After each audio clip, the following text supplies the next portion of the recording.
Caranguejo Atômico Spin-off. Fala, galerinha! Está começando mais um Caranguejo Atômico Spin-off. Esse quadro aqui do Caranguejo Atômico podcast que a gente assistiu, a gente joga, a gente faz qualquer coisa, dá vontade de sentar e gravar, a gente faz exatamente isso. A gente senta aqui, chama uma galera legal e grava sobre qualquer tema que deu vontade. Eu sou Guilherme Gomes e hoje vamos falar desse novo anime aí da Netflix, produzido pelo Estúdio Mir, também criador de A Lenda de Korra, fez uns episódios lá das temporadas do Boondocks, faz algumas animações da Warner, como A Morte do Superman, e também é responsável pela animação do Mortal Kombat, uma das animações que saiu aí, mais recente do Mortal Kombat. É um estúdio coreano, Estúdio Mir, e ele trouxe para o mundo aí a animação, o anime de um dos jogos mais populares da década passada, um dos jogos multiplayer aí que revolucionário o jeito de se jogar, né? Que é o Dota, mas especificamente o Dota 2, né? Eu estou aqui acompanhado dos meus queridos amigos Paulo Silva e vamos falar aqui desse grande anime que achei interessante, mas temos bastante coisa aí pra discutir. Sim, e eu não estou aqui sozinho com o Paulo, estou aqui acompanhado também dele, um veterano já, nosso personagem de DLC aqui do Caranguejo Atômico, Danilo Magalhães. E aí, turma? Eu estou falando aqui diretamente do meu puxadinho que eu fiz aqui do Caranguejo Atômico, do meu cafofo. Sim. Viemos falar sobre a animação de Dota 2. Aqui quem fala é um jogador, né? Um jogador de Dota, assim, não é um jogador rank alto, não é um jogador que tem 3.000 partidas, mas é um jogador que joga um tempo aí, desde os seus 14 anos. Já dá pra dar uma carteiradinha, pelo menos. Dá pra falar um pouquinho. Aqui já dá pra dar uma carteirada. É. Já pode dizer eu conheço, já dá pra dizer eu conheço. E foi justamente essa carteirada que garantiu também sua colocação aqui, porque eu confesso que eu não entendo nada de Dota. Eu mais ou menos. Nada. Paulinho mais ou menos aí, eu joguei uma vez na vida quando tava gazeando aula, há muito tempo atrás, no meu primeiro ano. Eu joguei uma partida, achei... Não é meu estilo de jogo. Pra quem acompanha aqui o Caranguejo Atômico sabe que a gente gosta de uma pegada um pouco mais single player, mas pra comemorar, né, pra fazer um review desse anime que saiu aí, que se chama Dota Dragon's Blood, um anime aí produzido pelo Estúdio Mir e encomendado pela Netflix. A gente precisava de alguém que soubesse a história, soubesse o que tá acontecendo, se tá fiel o anime, se não tá, a essa história aí do Dota, né, da animação do anime de Dota, que todos nós assistimos aqui. Vamos conversar, mas primeiro eu tenho que lembrar vocês que para escutar o Caranguejo Atômico, vão escutar no Spotify, no Deezer, no Google Podcast, no Apple Podcast, no Castbox, Amazon Music, no site caranguejoatômico.com e em todos os agregadores de podcast do Brasil e do mundo.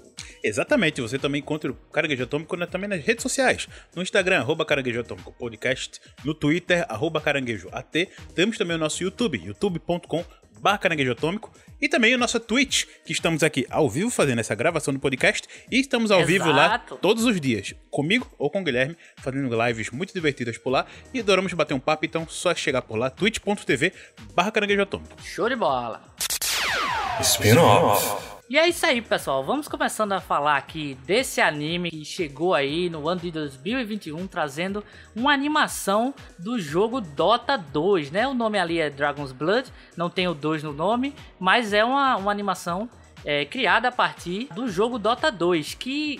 Contando um pouco do jogo assim, eu não sou um grande especialista, Danilo vai ajudar bastante a gente aqui hoje, mas o Dota nasceu mais ou menos como nasceu o CS, né? O Dota era um mod de Warcraft que teve sua popularidade criada a partir desse mod e tudo, e depois a Valve criou o Dota 2, que seria o jogo oficial, com os personagens que são adaptados para essa animação e tudo, mas se eu for falando besteira vai me corrigindo, tá, Danilo? Não, mas tá certinho. mas assim, o jogo, ele, pelo que eu sei, pelo que eu conheço, ele tem a sua lore, tem sua história ali, seus personagens, suas características, mas que não é algo que é fundamental para você jogá-lo, né? Como eu dito, é um jogo online para você ficar jogando com seus amigos, que não sei se ele criou o estilo MOBA, mas com certeza ele junto do LoL são os maiores nomes do estilo, né? Tem toda essa admiração dos fãs e todo mundo, pelo menos, já ouviu falar em Dota, e no caso Dota 2 aqui, né? A gente vai conversando e descobrindo aí como é que foi essa transposição, como é que foi a passagem do game para animação, porque a gente sabe que é uma transição muito complicada, né? A gente tem inclusive episódios que falam de adaptações de games para o cinema aqui no Caranguejo Atômico e tudo. É uma adaptação para animação, que é uma coisa que deixa um pouco mais segura, uma liberdade maior, que a gente tem um pouco mais de confiança, né? Mas antes da gente chegar a tratar mesmo de como foi essa transposição, né, do jogo pro anime, eu queria saber de vocês, o que é que vocês acharam do anime como obra sozinha, né? Como obra standalone, não dependendo tanto assim dos jogos, ou dependendo dele pra poder ter um entendimento maior e tal. Eu quero saber de vocês, o que é que vocês acharam inicialmente aí do anime. O que é que vocês acham? Gostaram, não gostaram? Você foi muito preciso nessa questão de falar sobre a obra do Dota Dragon's Blood, que se traduz para o sangue do dragão. Tem muita coisa pra gente falar sobre essa obra como de fato um standalone do que uma transposição de uma obra em outra mídia, que seria a mídia original, que seria o jogo, para essa animação.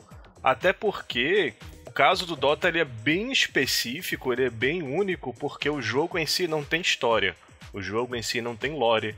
Isso era uma pergunta que a gente vai tentar responder também, porque a gente sabe que tem a lore, tem tudo, mas eu nunca ouvi falar em história do Dota, né? Então, eu quero escutar de vocês o que é que vocês sentiram assim com o anime e essa questão de criar uma história pra algo que tinha mais ou menos história, Exatamente. Né? Então eu fiquei muito curioso, velho. Mas vou passar a palavra aí pro Paulo. Eu conhecia o Dota lá dos antigos, quando era um mod pro Warcraft 3, finado Warcraft 3, que a Blizzard fez questão de lançar uma versão horrível recente aí, que não se deve nem falar, vamos aí dar um F pro Warcraft 3. F. Mas eu jogava essa versão, né, lá antiga, e eu confesso que eu lembro que era no mapa, acho que era 1.59, era isso? Basicamente por aí, era bem no começo ainda. Eu jogava na época do começo, quando tava estourando, depois começou a mudar muita coisa, eu meio que saí e tal, mas eu já conseguia observar, assim, alguns personagens do Dota antigo, pelo menos nesse anime do Dota, provavelmente eles devem também estar no Dota 2, né, mas eu não conheço os personagens do Dota 2 no novo jogo da Valve. Pra minha questão, né, como de transposição do jogo pro anime, eu não fiz nem um pouco. Como o Danilo falou, eu encarei como standalone, justamente porque isso é um comentário que eu ouvia bastante, de que finalmente o objetivo desse anime, né, é justamente trazer uma lore pro jogo, já que o jogo ele não tinha, né, essa história. Talvez, acho que, não sei, Danilo pode confirmar se tem história dos personagens, que às vezes um personagem tem uma descrição que dá uma micro história ali dele. Isso é presente no jogo, no Dota 2 ou não é? Rapaz, existem um micro do micro pra dar uma noção do que é a persona, ou o que é um pouco o caráter do personagem, o que é os nuances, o que ele sente por ele ser ele mesmo. Mas isso é muito sutil, é muito sem profundidade. É só para o cara que escolheu aquele herói, ele sentir mais ou menos que tá jogando com aquele herói. Mas não, realmente não tem uma lore. Os personagens eles não são conectados. Exatamente, que é o padrão, não é exclusivo de Dota, né, de muitos outros jogos, que, lógico, muitos eles têm uma lore e tudo, mas no jogo em si, ele apresenta pelo menos uma micro introdução ali do personagem, como o Danilo falou, né, pra você, tipo, ter aquela identificação, né, pô, eu sou mais animado, então eu gosto desse personagem, vou gostar mais desse, daquele, pra tentar causar uma mini identificação ali, também pra você conhecer um micro ali do personagem. Mas eu já tinha encarado como isso, né, de que o jogo seria relativamente desconectado o anime, né, seria desconectado do jogo, por isso que o jogo não tem muita conexão e ele tá tentando criar isso. Como eu disse, eu consegui identificar alguns personagens ali, até do antigo, que eu jogava, principalmente um dos personagens magos lá, que é o grandíssimo Invoker. O Invoker, que eu Sim. jogava lá das antigas, que eu confesso que na hora eu não percebi que era o personagem, depois foi que eu fui ver, que eu até fiquei feliz, caramba, olha, esse eu conheço, esse eu conheço. Subiu o Capitão América em Paulo ali, tipo, eu entendi a referência. Eu entendi a referência. Tem um ponto, né, que muita gente fica se perguntando se eu devo conhecer a história pelo menos alguns personagens pra entender a história do anime ou não. Não, porque como a gente falou, né, não tem muita conexão, não tem história, ele tá criando uma história, mas ele começa ali de alguns pontos meio que soltos, sabe? Ele meio que começa de uma... Parece que é uma história que já tá começando com um barco andando, sabe? Já tá meio que embalada ali, mas ela tem uma historinha que se fecha. Sabe, tem os personagens, seus objetivos, eles colocam ali suas problemáticas e seus poderes vão se descobrindo ali pra encarar aquela aventura e termina a primeira temporada, acredito que eles estão planejando fazer mais. E acaba essa temporada, né, com essa fechando, né, essa pequena aventura. Mas eu acho que é uma obra muito legal, sim, uma obra muito legal. Que quem gosta do jogo vai identificar várias referências, que eu acho que o Danilo vai poder falar um pouco melhor aqui, principalmente na parte de spoiler. Mas eu que não jogo, já consegui ver, principalmente quando alguns personagens soltam poderes, você vê, cara, isso é um poder do jogo que eles colocaram aqui. Eu tenho certeza. E você também identifica nos personagens principais, que provavelmente são os personagens dos jogos, que são os protagonistas de cada arco, né? São os personagens que movimentam a trama, que são ali as peças-chave, né? Para que a história avance e que a problemática ocorra.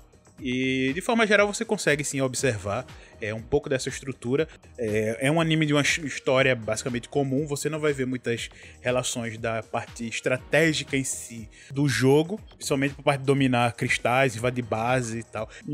Tem uma missão ali de uma pequena guerra ali, mas acho que é mais uma questão histórica mesmo do que uma referência direta ao jogo. Pelo menos acredito eu. Se você gosta do jogo, você vai ter sim algumas referências bem legais ali, que alguns eu identifiquei, outros eu achei que poderia ser, e eu acho que vai ser, mas ele é uma obra que você consegue ver, tanto sendo fã da franquia de jogos, quanto se você não for fã, que é o nosso caso, né, que a gente meio que tá um pouco desligado, principalmente eu tô desligado desde da versão Warcraft, o Dota do Warcraft, mas ainda assim eu achei uma coisa bastante interessante, principalmente se você gosta de fantasia medieval, aí é um prato cheio pra você. Vamos lá, a melhor forma pra você assistir Dota Dragon's Blood é você assistir de fato encarando como um produto standalone.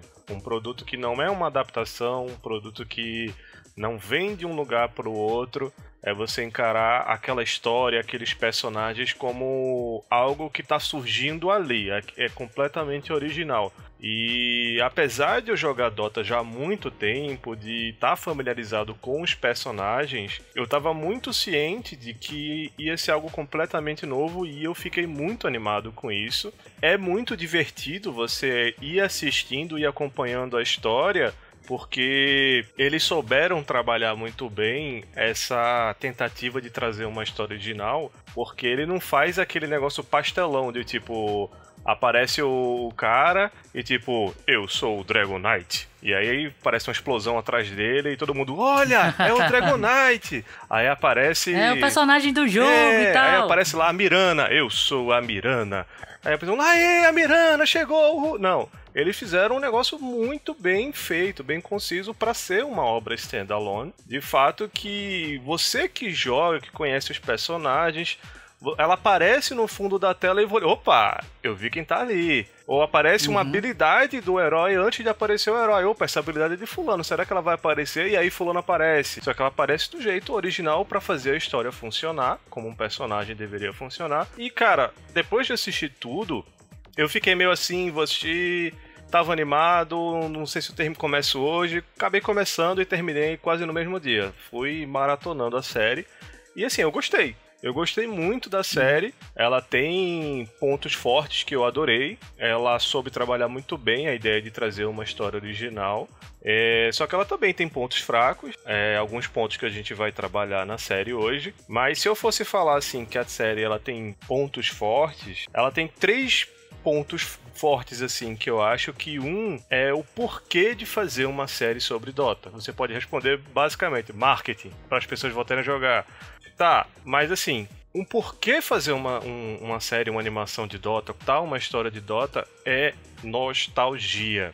Dota não é um jogo que foi lançado ano passado. Não é um jogo que foi lançado 5 anos atrás. É um jogo de, sei lá, 15 anos, quase 20 anos. Eu tinha 14 quando eu comecei a jogar e já era um jogo que tava rolando há um tempo. Eu tenho 28.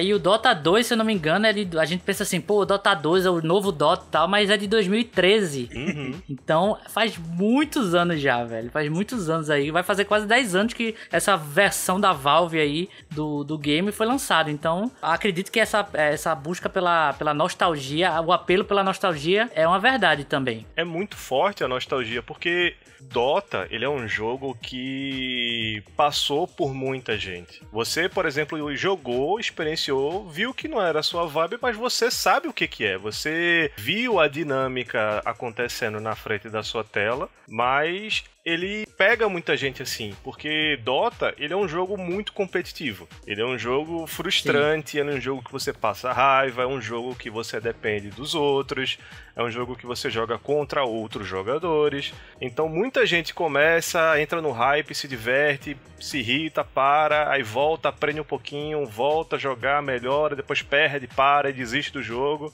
Aí eu só acompanho o cenário, assisto os profissionais jogando, vê vídeo de meme, né, no YouTube, mas parou de jogar. Só que aí vem um lançamento, pô, tá saindo uma série sobre o jogo, mostrando finalmente uma história pro jogo, e não saiu em qualquer lugar, saiu na Netflix, produção de um estúdio de qualidade, que já trouxe produtos de qualidade, que isso aí é o segundo ponto forte, trazer numa mídia grande, trazer através de um estúdio de qualidade, que eu tava assistindo, eu falei, velho, eu conheço isso aí, eu já vi essa animação, principalmente a animação dos... Os traços são bem peculiares. O traço feito no desenho, principalmente a expressividade dos personagens. Isso pra mim é o terceiro ponto forte da história, que a expressividade na face dos personagens é muito bem feita. E eu já vi isso em algum lugar, eu tenho quase certeza. Aí eu lembrei que era... Tem uma parte que a Mirana, ela faz uma expressão no rosto, que eu falei, cara, isso aí é a Beifong. É a expressão todinha da Beifong. Eu falei, foi estúdio do Korra. Eu botei no Google, era o estúdio que fez Korra, tanto que eu até maratonei Korra depois que eu queria rever. Sim, Korra que a gente fala é o Avatar, né? A lenda de Korra e a continuação do Aang. A segunda animação, né? Do Avatar. Sim.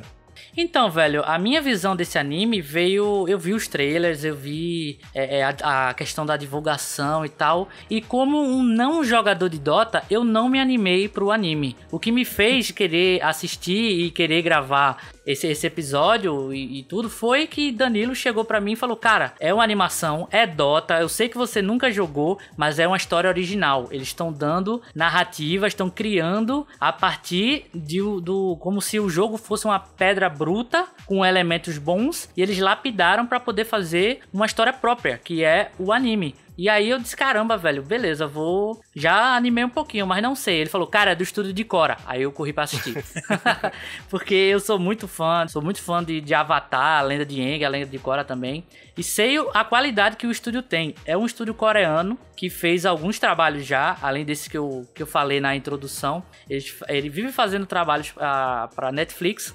E é um estúdio que tem essa pegada meio indie nela, sabe? Não no indie na questão do amadorismo, mas que eles se abrem e se propõem a pegar esses desafios, essas obras que, tipo, não são 100% mainstreams e fazer... Se bem que DC Mortal Kombat mas assim, eles se propõem pegar essas coisas que um estúdio de anime japonês, por exemplo, não pegaria. E aí, a demanda é americana, mas o estúdio é coreano e é legal como você vê o anime coreano sendo produzido, né? As características, a expressividade e alguns defeitos também. Eu acredito que não o Korra nem tanto. O Korra tem o que eu vou falar agora, mas eu acredito que outros trabalhos do estúdio têm um defeitinho que eu não sei se vocês perceberam, mas eu sinto falta de mais frames. Às vezes eu sinto que a animação tá um pouco travada, sabe? É um pouco travado, precisaria de um pouco mais de frames ali, um pouco mais de suavidade na movimentação, principalmente nas cenas de ação e tal. Eu sinto que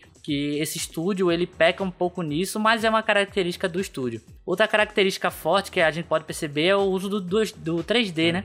Eles usam bastante 3D em algumas cenas de ação e tudo, porque 3D parece ser algo mais glamouroso, mais bem trabalhado e tudo, mas ele é muito mais fácil de você animar do que uma animação 2D. Então por isso que de uns anos pra cá, vários animes eles adotaram elementos em 3D ou ser 100% em 3D, por uma questão de custo e de facilidade de produção mesmo. Só que nem sempre isso é uma tática que beneficia, né? Por exemplo, nesse anime, no Dota, eu não tive tantos problemas com essa parte 3D dela, mas em alguns momentos você sente ali que tipo, pô, beleza, isso aqui é um 3D renderizado com menos frames para parecer uma animação 2D e acompanhar a animação 2D que também tá menos fluida um pouco do que outras obras, né? E é um traço bem característico desse estúdio em particular. Mas saindo um pouco dos aspectos técnicos, eu me diverti, cara. Me diverti. Eu também fui com o coração assim, cara, eu não entendo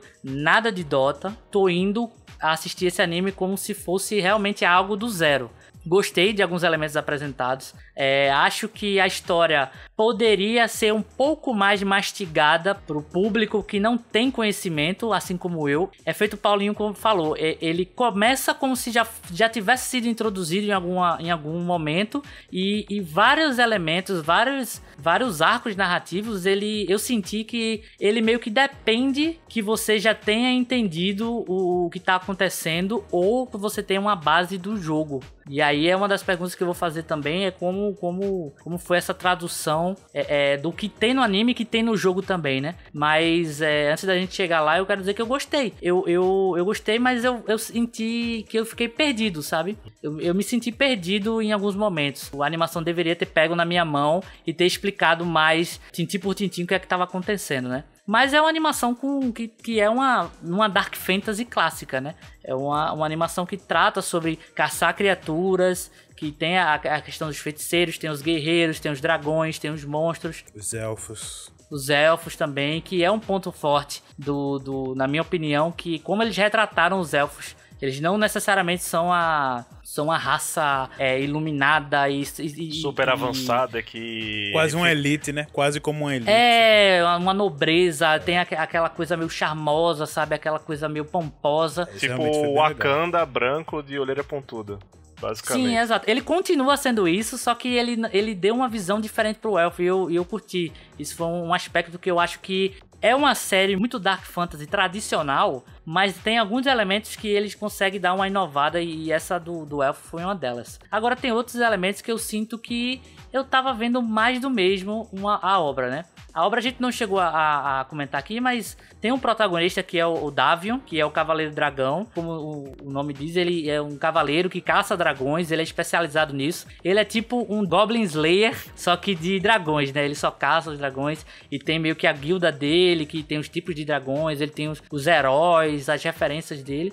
E ele meio que se encontra numa situação complicada lá, porque já entrando em spoilers, pessoal, ele meio que encontra com os dragões que ele meio que se funde com o Slyrek, né? É Slyrek, o nome do dragão lá? Rapaz, eu acho o nome do Eu acho o nome do dragão meio complicado, eu nem me incomodei de decorar. Mas eu acho que é Slyrek o nome do dragão. E ele meio que se funde e ele vira um cavaleiro dragão. Dragão. Oi? Um cavaleiro dragão. Um cavaleiro dragão. E ele pode se transformar em ter características, na verdade, de dragão. E em alguns momentos se transformar no dragão mesmo.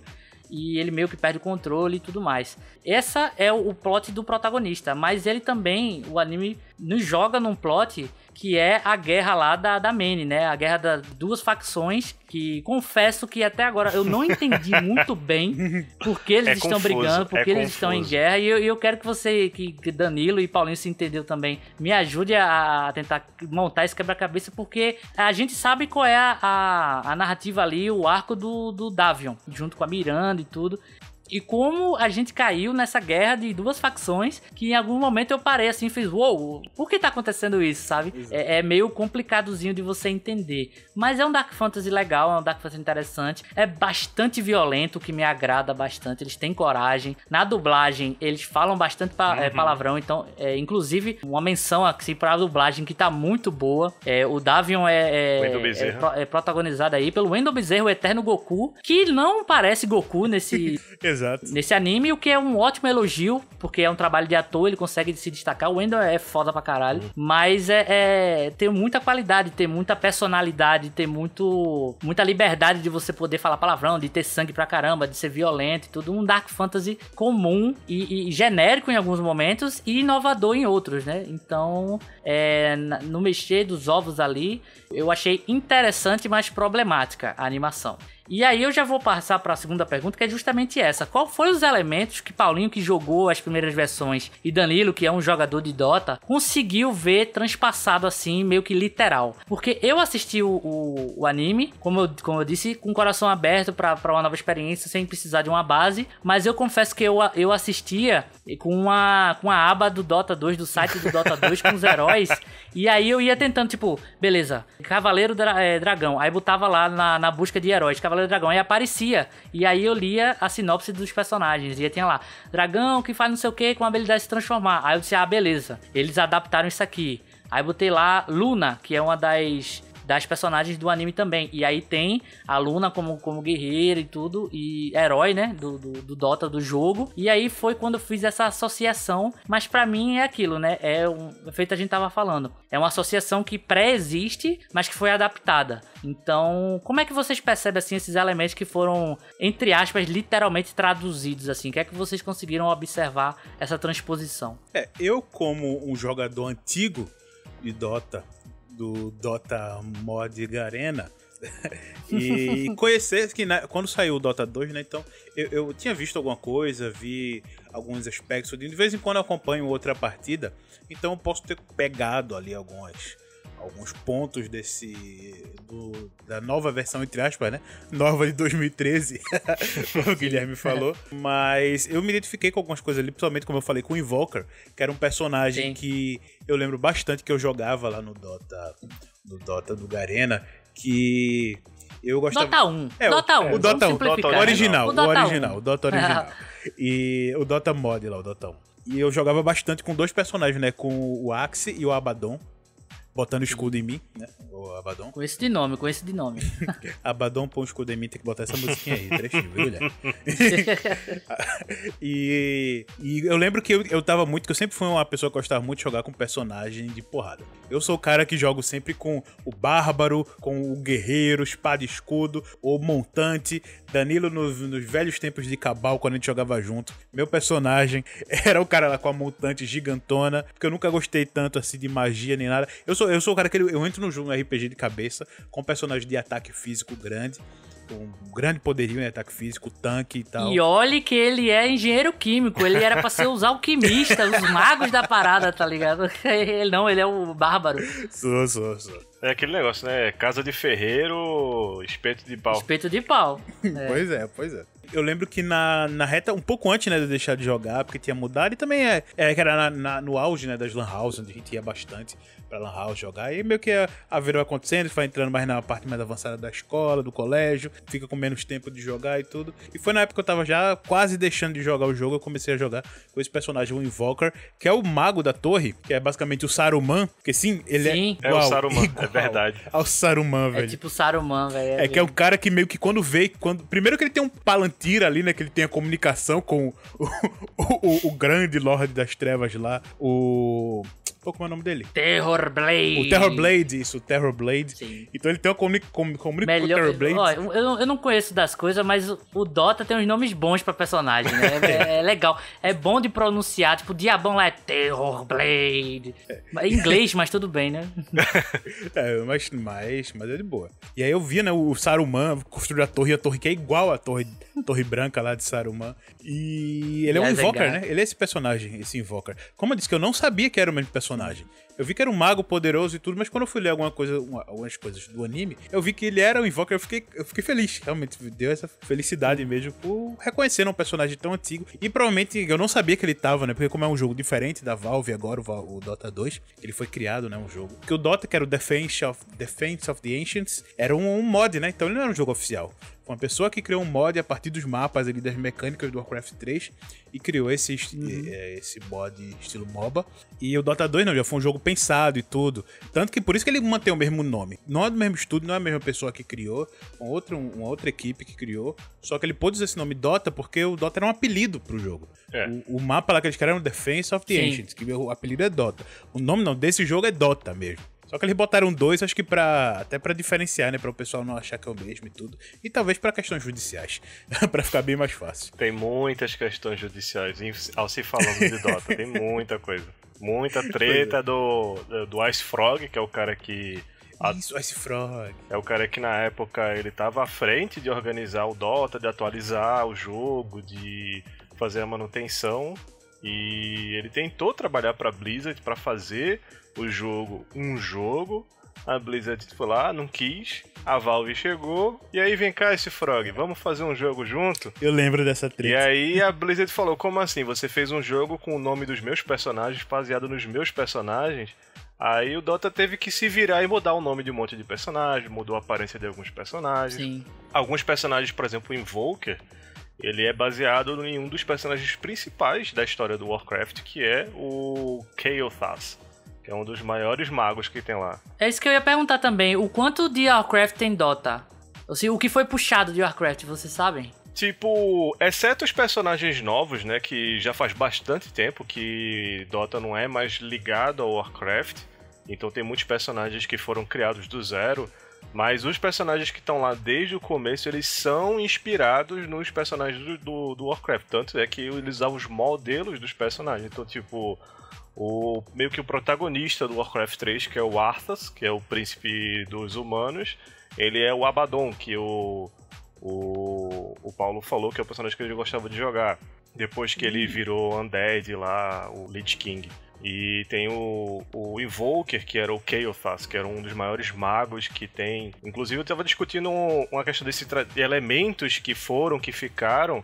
Eu tava discutindo com os meus amigos que jogam Dota e, tipo, ele vinha muito com essa expectativa de que o Invoker, na história do anime, da animação, ele é um dos maiores magos que tem. E eu fiquei questionando, no final do anime, o Invoker ele começa a fazer um monte de coisa. Eu fiquei, cara, eu achei estranho ele fazer tudo aquilo, ele ter aquele poder todo. Ele falou, não, mas é isso aí mesmo, Invoker é pra ter esse poder todo, porque ele é isso aqui, isso aqui. Eu falei, cara, eu acho que você tá influenciando muito o que é o Kael'thas na história do Warcraft, porque ele joga World of Warcraft, que é a sequência da história em MMORPG em outro gênero, é outro jogo. O Invoker, eu acho que pra mim é outro personagem, talvez ele tenha um nível de poder absurdo, porque meio que fica implícito que ele tem mais de 1000 anos. Essa é uma das coisas, assim, como o jogo, o Standalone, Dota 2, ele é um jogo que focou na imagem dos heróis, dessa imagem ela ser interessante de se jogar, interessante de atrair jogadores,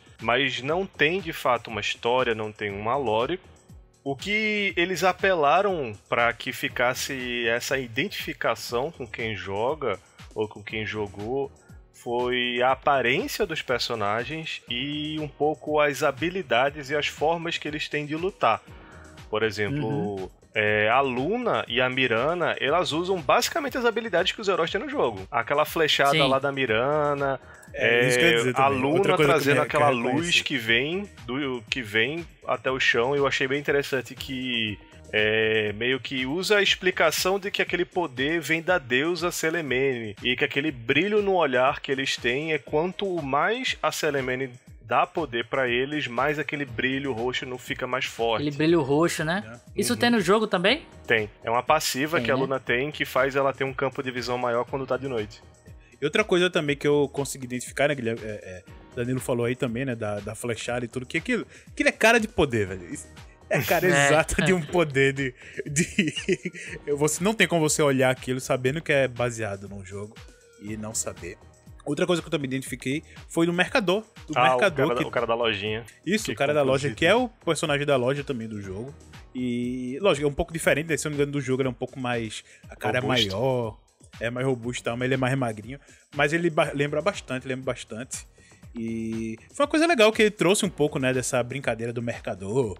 Que você lá tem lá pra comprar as habilidades e os itens, né? Pra você upar o seu personagem durante a partida. E eles trouxeram ali como um elemento pra lhe ajudar dando até um item, né? Pra ele seguir e tal. E tem toda aquela brincadeira da... Quanto você... Assim, eu não sei se eles pegaram isso como uma brincadeira do jogo, mas eu identifiquei, pelo menos nesse ponto, que é aquele, enquanto você tá com a lei do mercador ali, ou seja, enquanto você tá no shopping, não pode atacar. Aquela brincadeira de lei, a lei do fair play, né? O cara tá comprando, não vamos atacar, vamos ter cuidado pra não atacar, nem nada. Uma coisa que ficou bem sutil, que foi até quando o Invoker falou lá que tinha a lei do mercador, a lei do mercenário. Isso. Assim, tinha uma lei em relação à guilda dos mercadores, alguma coisa assim. Aí o cara, eu acho que foi o Terror Blade, alguma coisa assim. E você, com esse poder todo, vai se importunar por conta da lei do não sei o que dos mercadores. Ele falou, nem os deuses teriam coragem de quebrar essa lei. Então isso é um fair play que acontece no jogo, de quando o jogador tá no mercado, que é um fair play que você não pode atacar, né? Porque o Invoker no anime, ele fala, eu tô aqui, eu sou obrigado através da lei do mercador a te dar abrigo e não poder te atacar e não sei o que. Te ajudar e te dar abrigo. Isso é um elemento de gameplay, de assim, fair play dos jogadores que foi transportado pro anime, foi? Não, essa lei do fair play não existe. Mas eu acho que... Assim, eu tô teorizando agora, mas eu acho que eles colocaram esse elemento na animação pra tentar trazer a ideia do que são as regras do Dota. Porque o Dota ele é um jogo que tem o mercador, você compra os itens e aí você fica meio que tipo... Tem personagem no Dota que é tipo um cavaleiro, um arqueiro, um caçador, mas tem personagem ali que é um deus, um semideus, um grande mago... Aí você fica, por que tem um arqueiro brigando com um deus e o deus tá dentro das regras do jogo, da regra do tempo do jogo, de farmar o gold pra comprar o item, pra fazer outro item. Eu acho que eles brincaram com essa noção de que Dota é um jogo que tem regras e essas regras valem pra todos os personagens e brincou isso um pouco na história da legal. É meio que mesmo você sendo um deus, você tem que gastar realmente, como o Deus falou, tem que dropar dinheiro pra comprar os itens pra conseguir se fortificar pra bater no outro cara. Pô, bem legal. Eu acho que essa é uma questão do fair play, não tem, né? Eu achei mais como uma brincadeira, mas realmente, na época que eu jogava, justamente, você ficava atento, pô, será que o cara tá lá comprando e vulnerável? Eu vou lá atacar ele. Você ia lá, tinha que ver na loja pra ver se tinha gente ou não, mas era um risco porque ali é meio isolado, né? Então se você fosse lá sozinho, corria o risco também de se lascar. Exatamente. Então, pelo visto, as mecânicas no MOBA aí não mudaram tanto desde a época que eu jogava. Pois é, porque na forma como o mapa do Dota é montado, cada time tem uma base, e essa base é super seguro de você fazer suas coisas, e tem um mercador secreto que fica ali pelo mapa e fica na zona mais perigosa de você ir lá comprar seus itens. Então eu acho que eles brincaram com isso também. Tem uma coisa que eu escuto muito no jogo, que é essa questão do jungle, middle, essas coisas, né? De por onde você vai navegar no mapa, né? Isso foi adaptado pro anime, foi de alguma forma as áreas, o mapa do Dota, eu tô falando de leigo, tá? Porque eu realmente não jogo, não conheço. Ele foi adaptado de alguma forma, esse elemento, e que outros elementos de gameplay, assim, vocês puderam ver nessa transposição? Cara, de elementos gerais, assim, do que seria a rota, o que seria a jungle, que jungle seria a floresta, que o mapa é cheio de floresta e tem as criaturas da floresta, as criaturas que ficam na rota. Esses elementos básicos e gerais do jogo eu não encontrei na animação. Contudo, tem um elemento que ficou muito sutil em um episódio, mas que depois que eu entendi o que foi aquele elemento, eu fiquei, caralho, que foda.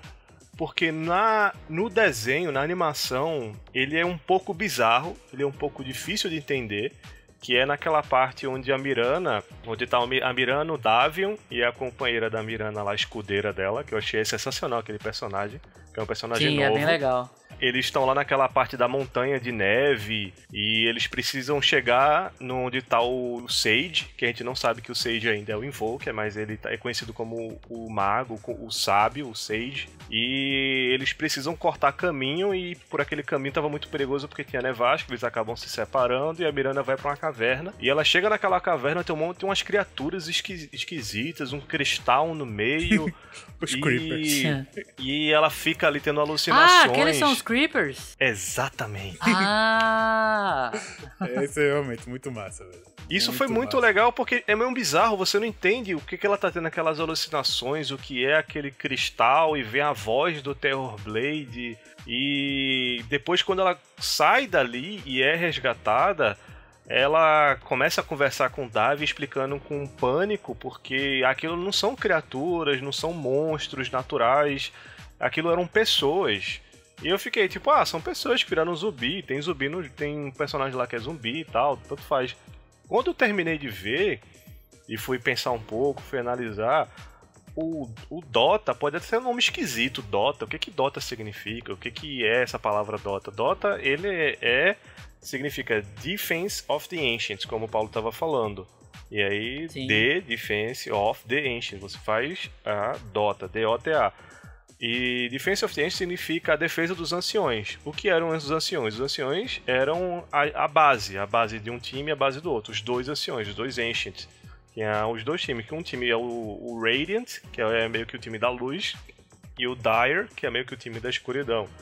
Então, existe na lore que o Dire, que é um cristal, um portal, que ele atrai os humanos para esse cristal, e com o poder ele entra nesses humanos e converte ele nas creeps, que são as creeps que vão nascendo lá nas rotas do jogo. Que é o time do Radiant, mata essas creeps, ganha XP, fica forte, pega o gold, compra item, mata os inimigos e ganha a partida.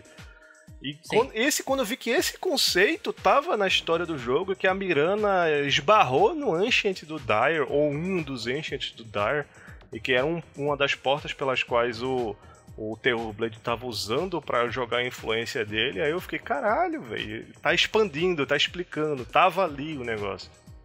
Isso realmente é bem legal pra, justamente quando você pega nessas referências e tudo, mas aí deixa um pouco o anime um pouco ali pautado no jogo. Então, se a pessoa não conhece o jogo, essa parte vai ficar muito confusa, porque eu que conheço um pouco ali, peguei, mas no final, né, quando eu vi, eu no começo lá achei muito estranho, porque foi meio que do nada ali, sabe, toda aquela situação veio jogada ali, fica meio que perdida na história, mas é aquilo, quem joga entende, pô, é uma referência legal e tudo, possa ser que eles vão trabalhar isso mais no futuro, na próxima, ou próximas temporadas, mas eu acho que na história que foi contada nesse primeiro etapa, né, dessa história, desse primeiro anime, ficou sim um pouco perdido essa história, ficou jogado. Eu senti isso, né, um pouco jogado, e quem não conhece o jogo meio que ficou tipo, tá, o que foi isso? Eu sei, deu essa impressão, tá, isso aqui vai ser um grande poder que eles vão enfrentar depois. Mas ficou meio que jogado ali, do nada, ela caiu e achou. E, sabe, ficou uma coisa muito coincidência ali naquela estrutura ali, mas nesse ponto eu consegui, como Danilo também, eu consegui entender ali. Não tão rápido, mas demorei um pouquinho depois ali, mas eu entendi que eram os Creepers. Eu acho que aquela parte ficou muito bem trabalhada. O problema que fez com que ela ficasse confusa é que a série já tem muitos elementos que são soltos, tem muitos elementos que são surgindo do nada, e faz com que aquele ali seja mais um. Mas se a gente olhar só pra ele, eu acho que encaixou muito bem na forma deles estarem naquela nevasca, de terem se separado, ela ter entrado e ter vivenciado aquela experiência, conseguir resgatar e conversando com o Davi elaborar um pouquinho o que foi aquilo. Eu acho que essa forma como eles trabalharam aquela parte no episódio foi muito bem feita, mas se você for assistir um episódio atrás do outro, é simplesmente mais uma cena confusa. Eu vou discordar um pouco de Danilo aí. Eu acho que não fica tão bem feito quando você insere tantos elementos de uma vez sem desenvolvê-los, cara. Eu entendo que é uma questão de referência em tudo. Inclusive, essa parte do cristal me lembrou um pouco... eu acho que é Necromante do Hobbit. que é do filme, no caso, que é um elemento que a gente sabe que de onde veio, que é a forma lá do Sauron, ainda fraca, não tá em Mordor, mas dentro do contexto do filme, parece que você chegou, assistiu aquilo é foda, e depois sumiu. Aquilo não orna com o resto da história, né? Porque na história aqui do Dota, feito eu falei, você começa acompanhando o Dalion, tem toda a questão dele matar dragões, e aí você já entende, pô, o personagem aqui é tipo um mercenário, um cara que vai lutar, um cara que entende, tipo um Geralt. O Davion é uma mistura do Geralt com o Guts de Berserk. Cara, Geralt de The Witcher e o Guts de Berserk. Eu lembrei muito tá do ligado? Guts, velho. Eu lembrei muito. Guts igual, velho, igual. Eu até falei pra dentro, caralho, ele é o Guts, velho. Ele é o Guts com mais carisma, assim, sabe? E eu tenho esse arquétipo mesmo do guerreiro, da espada gigante e tudo, e que salva o dia e depois vai tomar cerveja lá. E aí apresenta elementos dele falando com um garotinho, pô, eu também perdi minha família pra dragões e tal. Nesse aspecto eu pensei que a história do Dota ia seguir mais a história dele caçando criaturas. E aí já é apresentado a possessão lá que o Terrorblade consegue possuir pessoas e criaturas, que o Terrorblade também, que já é introduzido na abertura, né, com a introdução daquele personagem que era meio que a divindade única, que era o Oráculo, eu acho que é o nome dele. Que ele inclusive é um herói de Dota também, né, do jogo. E que ele é desfeito em várias unidades lá, que tem as guerras, a galera quer o poder que surge a partir disso. E um desses caras que quer o poder seria o Terrorblade. E aí nessa parte eu fiquei pensando, beleza, o Terrorblade é o vilão e a gente vai acompanhar o Dalion se juntando com outras pessoas pra poder derrotar. Narrativa, começo, meio e fim de uma temporada. Pensei que ia ser isso. Só que aí a gente já é levado pra personagem da Miranda junto com o Davion, já possuído pelo dragão lá, pelo dragão vermelho lá. E aí você já vai pra outro tipo de narrativa. O Davion já vira meio que um aliado. A história dele até então não importa mais. Ele é o dilema dele agora é o cara que se transforma em dragão. E aí a história meio que fica a história da Miranda, que tem o Davion. E aí entra todos aqueles elementos da Luna, da Mene e Selemene, né? Porque tem hora que é muito confuso, cara. É muito confuso. Porque isso eu tô contando de 2, 3 episódios contando isso tudo. E aí já entra a questão do mercador não, do Invoker, né? Com a história dele, com a filhinha. Aí você já tem a história dele, da filhinha, e com a deusa, junto com a dos elfos. Que tem a briga entre as duas facções. A Miranda é uma coisa à parte disso, mas ao mesmo tempo faz parte. O Davion cai de cabeça, cai de paraquedas nesse confronto. Nisso já ainda tem o confronto dele com os dragões. Sabe? Aquela cena que é uma cena legal. Todas essas cenas que a gente tá vendo são cenas legais. Mas são cenas que, tipo, são colocadas a todo momento. E aí você fica confuso, velho. É narrativa em cima da narrativa, e uma narrativa de um personagem entra na do outro. E você não desenvolve muito o que é cada coisa. Eu até agora não entendi qual é a diferença de Mene e Selemene. Sabe? Uma é a deusa da luz ali, a outra da escuridão. Alguma coisa assim, né? E aí, pra mim, o Dota se perde muito e encaixar todas essas narrativas, e aí querer fazer menção ao Creeper, bota a questão do cristal, beleza, que tem um elemento, aquele elemento faz parte do que eles estão querendo criar, que tá sendo contado nas outras histórias, mas fica muito, beleza, eu coloquei isso e tirei, só pra mostrar que coloquei, sabe? E aí tem a questão também do herói lá do Davion, que caça ele na forma de dragão, né? Que também é a melhor cena de luta do anime inteiro, é a briga dos dois. Parece coisa de Final Fantasy, assim, de RPG japonês, assim, muito legal. Mas infelizmente essas cenas legais que existem, elas estão embaralhadas ali e jogadas em uma narrativa que é extremamente confusa, até pra quem conhece a história, né? Imagine pra mim que caí de paraquedas ali, que soube aproveitar as cenas, a guerra lá do conflito dos elfos, eu achei muito legal, inclusive com a questão lá da elfa, que eu me esqueci o nome agora, que ela que rouba a Lotus lá, a parte do poder da deusa, é uma das minhas personagens favoritas, porque ela tem uma trajetória interessante da família dela lá, tem um conceito de poliamor, e aí a Luna mata. Então, é várias histórias legais que se embaralharam e não tem tanto sentido juntas, né? Até pode ter sentido juntas, mas se perde muito, assim.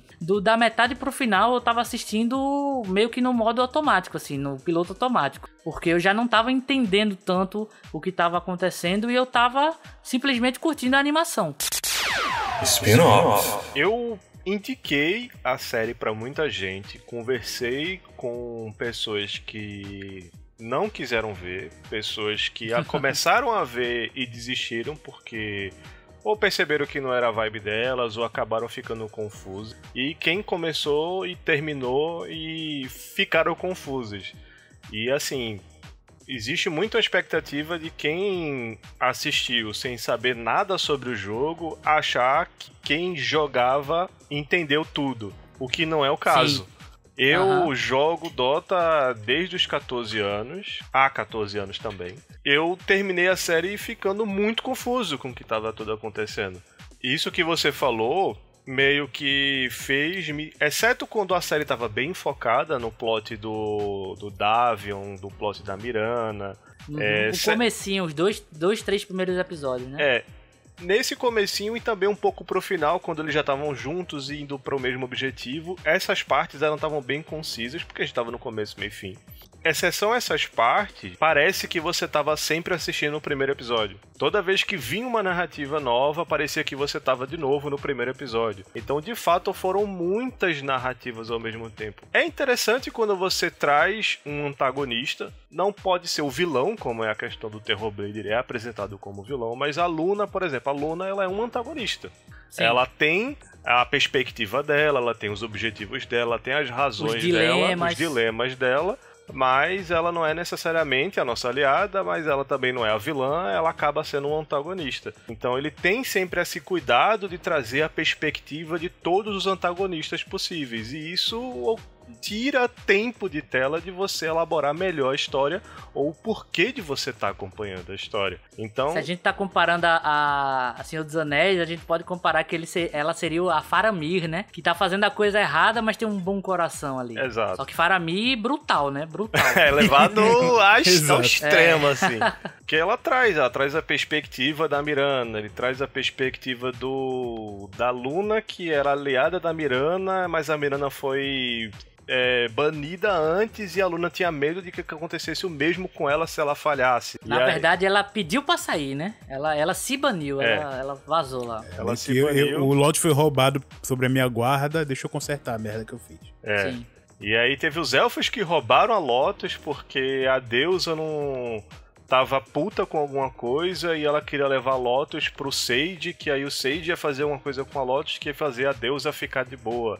Tem uma galera que chama ela de Selemene, tem uma galera que chama ela de Mene, e aí você fica, será que tem a Selemene, será que tem a Mene? E aí alguém falou... Pois é, eu fiquei nessa, até agora eu tô nessa. E o Invoker diz que ela é uma usurpadora, porque ela usurpou o lugar de outra deusa, então será que a outra deusa é a Mene? E o que uma usurpou a outra? Onde é que ficou a outra? E tem duas vezes que a deusa aparece, só que ela aparece numa posição de câmera diferente, então será que apareceu as duas deusas na tela e eu não tô entendendo?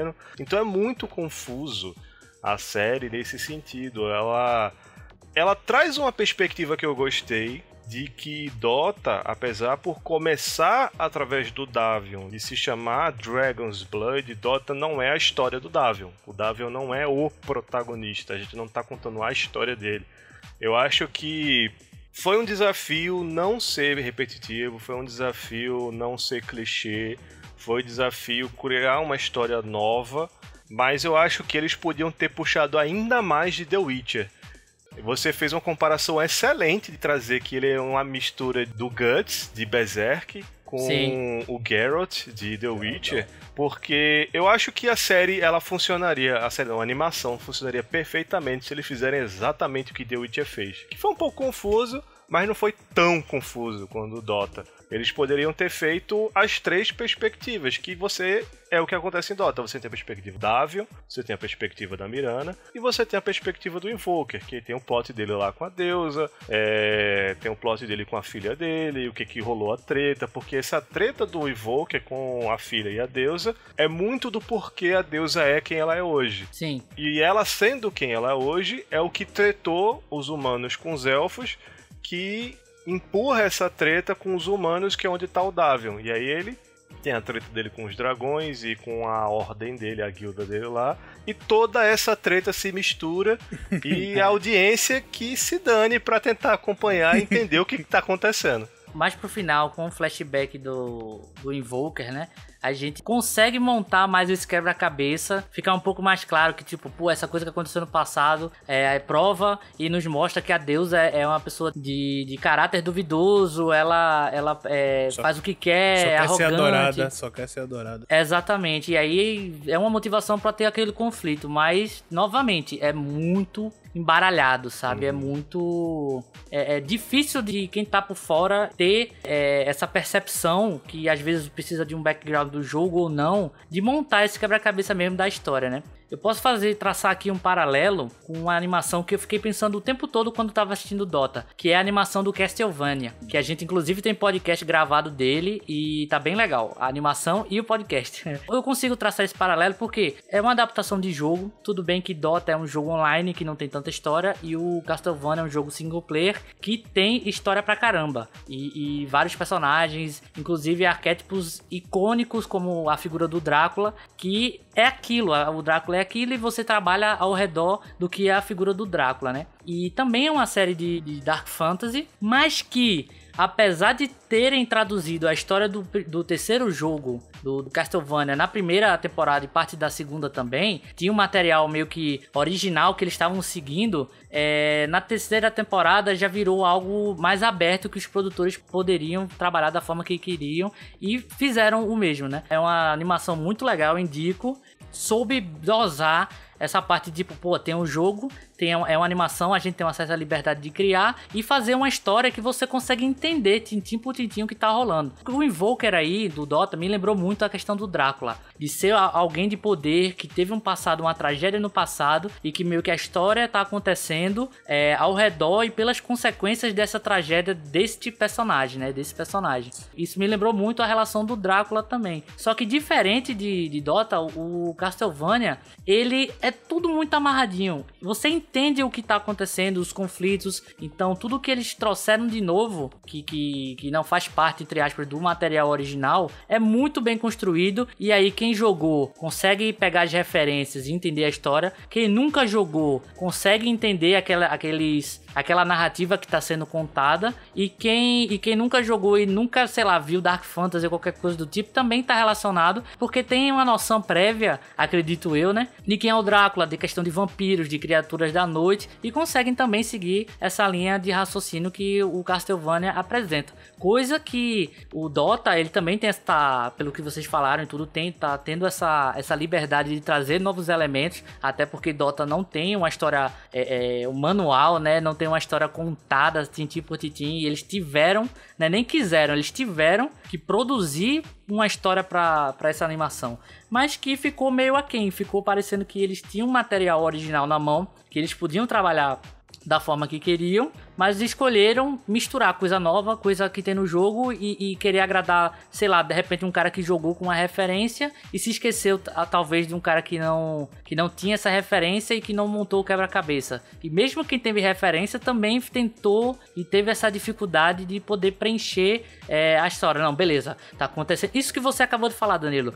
Aconteceu isso com a deusa, por isso justificou a guerra com os elfos, que o Davion acabou caindo de paraquedas porque ele conheceu a Miranda e a Miranda fez isso com ele, blá, blá, blá, blá, e você fechar todo o ciclo. É muito complicado você entender isso. Por isso que, tipo, eu acho que é uma série que você precisa conversar com as outras pessoas, feito a gente tá fazendo agora, a gente tá gravando podcast, mas seria uma conversa, sei lá, de boteco ou qualquer coisa do tipo, se a gente pudesse sair, né, sem esse vírus maldito, mas que a gente precisaria conversar sobre ela pra tentar...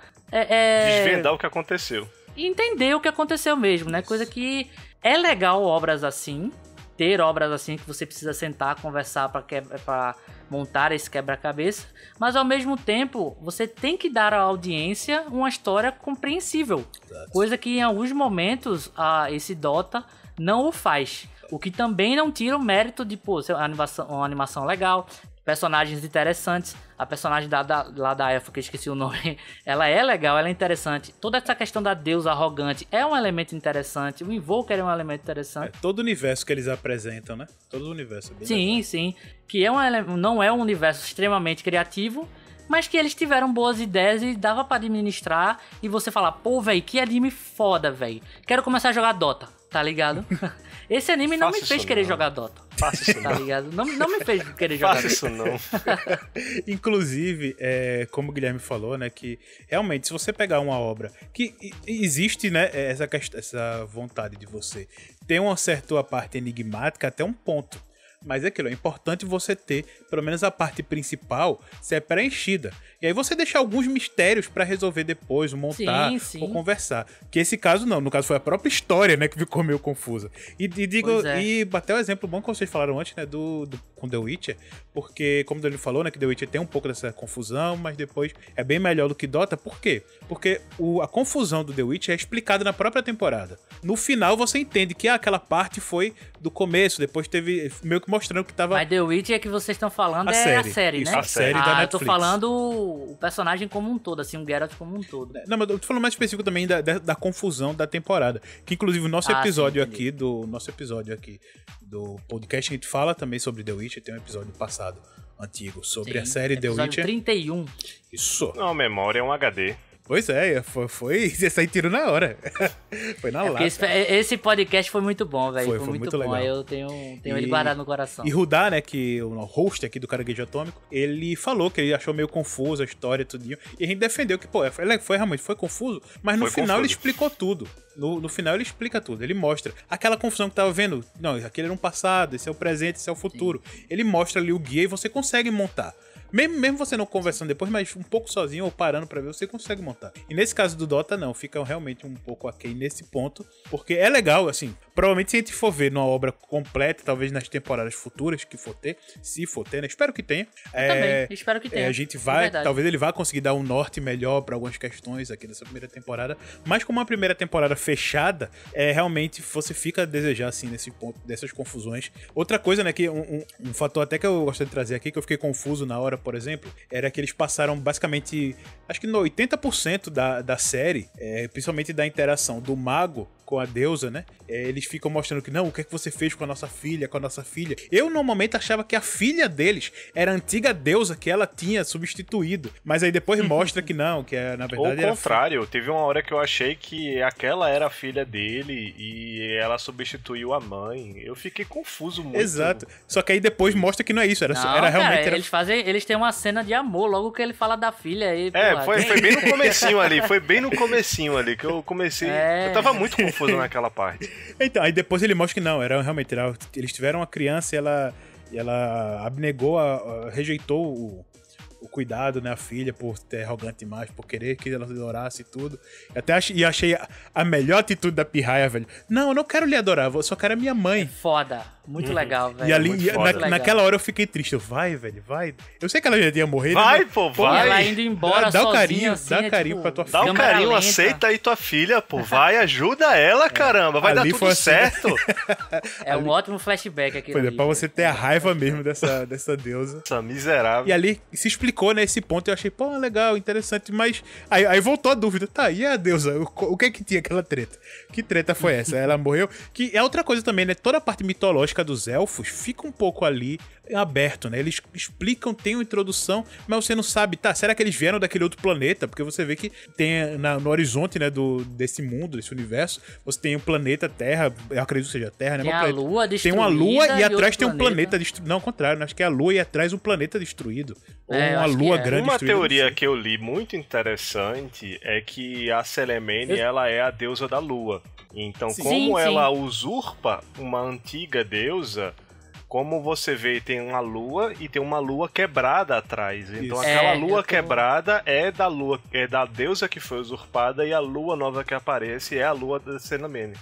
Sim. Então, esse ponto que você colocou, eu também tinha visto depois, eu achei que realmente foi mais sentido. Só que aí, pô, é uma coisa simples que poderia ter falado. Principalmente tem uma parte do anime que tem os elfos lá. Principalmente ele conta a história das deusas antigas, mas justamente nessa parte, né, que os elfos da floresta ali meio que fazem um ritual, que até tem um surubão ali que eu fiquei assustado.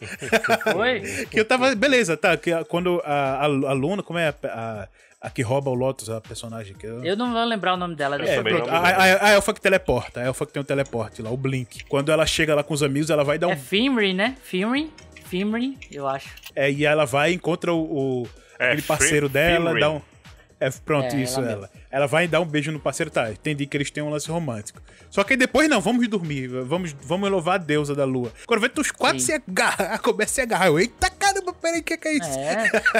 É assim que saúda a lua, rapaz. Depois do surubão de Alucard em Castlevania, eu não duvido, eu não me surpreendo mais com nada, velho. Pois é, aqui no planeta Terra nós batemos sol nós batemos, aqui no planeta Terra... Epa! Aqui no planeta Terra nós batemos palma pro pôr do sol. Lá nesse universo aí do Dota, ele faz suruba pra lua. Cara, eu achei muito engraçado quando ela olha assim pro Davio. Nossa, você e o seu grupo, realmente agora eu entendo porque vocês viajam juntos. Isso foi engraçado. A gente não é igual a vocês, não. Não confunda. Então, isso foi muito... Tá vendo? Nisso ele tá diferente do Geralt, porque se fosse o Geraldão, ele passava o rodo em tudinho ali. Geralt nunca ia negar. Nessa hora, né, que você tem toda essa mitologia dos Elfos da Floresta e tudo, aí tem essa parte bizarra da suruba do nada ali, mas tem uma parte que eles estão ali com as crianças, né, tudo, principalmente logo após, né, que ela rouba o Lotus e chega na vila, e eles estão meio que... Ela começa a contar uma coisa de história, que é a antiga deusa, temos que louvar a ela, não sei o quê. Sabe, naquela hora poderia ter sido um ponto pra mostrar... Ótima hora de explicar exatamente, esse ponto. Mas não, ele fica ali meio que no raso, conta algumas coisas superficiais, só que meio que... Eles só mostram que eles têm que fazer um ritual, mas não mostra o que é que aconteceu. É o momento, justamente, esse é o momento onde o sábio explica pros mais jovens o que é, só que na verdade ele tá explicando pra tela, né, pro espectador. Mas o ponto ficou realmente perdido. Mas esse seria um ponto aí que eu fiquei encucado, que, pô, nessa hora eu poderia ter explicado esse ponto aí que ficou bem estranho da lua, de um planeta. E também dá meu entender que os elfos vieram dele também, né, dessa lua, desse planeta. Que ele coloca a entender ali que eles não são nativos daquele mundo. Eu vou falar Terra, né, porque... Tá, mas entendam, né? Eles não são nativos ali da Terra, sabe? Mostra outra confusão. Tá, que vocês falaram, pô, a outra deusa que morreu foi a da Lua Quebrada. E será que aquela lua era um planeta onde os elfos vieram? E aí, por isso, pelo contato perto do planeta... Sabe, fica uma coisa muito... Uma coisa tão rocambolesca. Muita informação, muitos enredos novos se montando, se conectando. Teve a parte lá dos dragões que explica que tem 8 mundos que foram feitos a partir da dissidência da entidade principal. Aí depois explica que cada dragão é um pilar que sustenta essa criação. Eu acho que essa parte dos dragões, dos pilares, podia ter ficado pra depois. Exato. Deixava pra segunda temporada. Também. A ideia que eu tive é que eles tentaram abraçar o mundo todo numa temporada só. Pra dizer, pessoal, Dota, é isso aqui. Se animem! Isso aqui. Tá? E aí? É isso aqui, beleza? Isso tudo. Aí você faz, uou, beleza. A cena do dragão, pra mim, é uma das melhores cenas do anime. Sim, em questão visual, gráfica. A parte 3D que eu reclamei mais cedo, não se aplica nessa cena porque é bem feito, tem menos frames ali rolando, a animação mais dura, mas é bonita por causa do contexto, até porque o Davio é uma criatura isolada entre aqueles grandes dragões, então o visual é muito bonito, fica aquele meio que universo, é muito bonito, mas é mais uma cena bonita que veio pra complicar a sua cabeça. Essa parte dos dragões nem tanto, porque ele explica a questão dos pilares do universo e tal, isso me lembrou inclusive... pra caramba Dark Souls. É isso que eu ia dizer, velho. Aquela reunião dos dragões.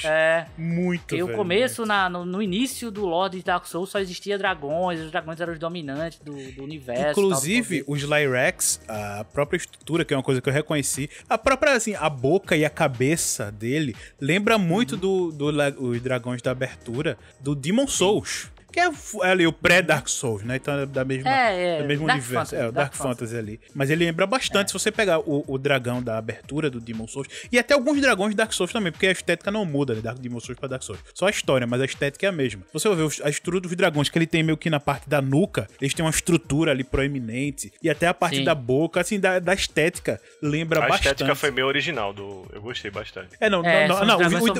Os desenhos dos dragões, sim, são bem originais. Mas que eu digo, essa estética dos Lyrax, né, do dragão vermelho do fogo lá, ele é muito, muito igual aos dragões de Dark Souls, mas, como o Guilherme falou, as estéticas dos dragões, principalmente naquela reunião, cara, velho, aquele dragão sombrio ali com os olhos nas asas, nunca vi nada igual aquilo. Assim, pode... meio que um borboleta, né? Aquelas borboletas que se abrem pra imitar um olhar de coruja. Muito bom, velho. Muito bom. Podem ter tido outras obras que eles se inspiraram e tudo, mas eu não vi. A primeira vez que eu vejo uma ideia, principalmente desse olhos nas asas e todo meio que macabro, sabe? É muito, muito, muito incrível, velho.